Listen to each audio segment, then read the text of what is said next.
You might have watched a game and seen a player commit several penalties, and wondered, how many penalties does it actually take for them to get suspended?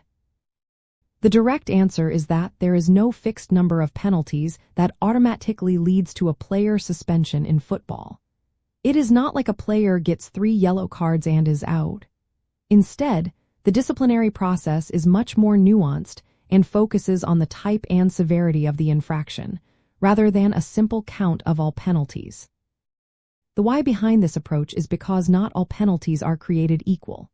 Minor infractions like offsides, holding, or false starts are common occurrences that simply result in yardage penalties during the game.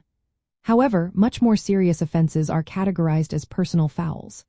These include actions such as unnecessary roughness, roughing the passer, or unsportsmanlike conduct. The National Football League, or NFL, prioritizes player safety and the integrity of the game.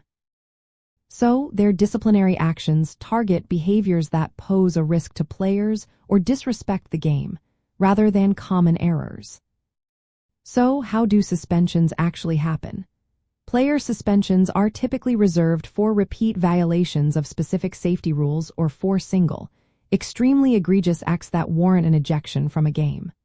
For instance, a player ejected for multiple unsportsmanlike conduct penalties or for a flagrant personal foul will have their actions reviewed by the league.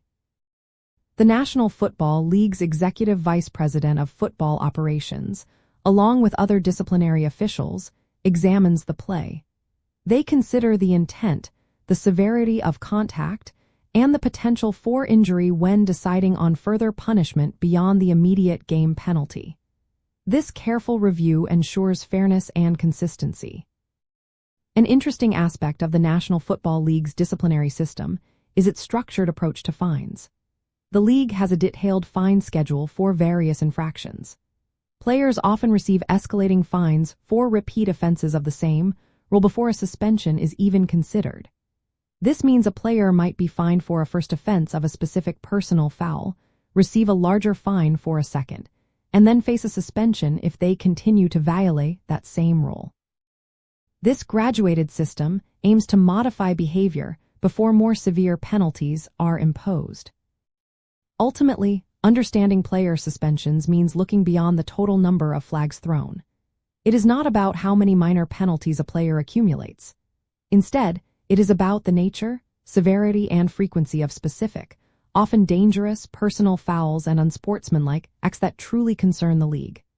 This system aims to maintain fair play and, most importantly, protect the athletes on the field, ensuring the game remains both competitive and safe.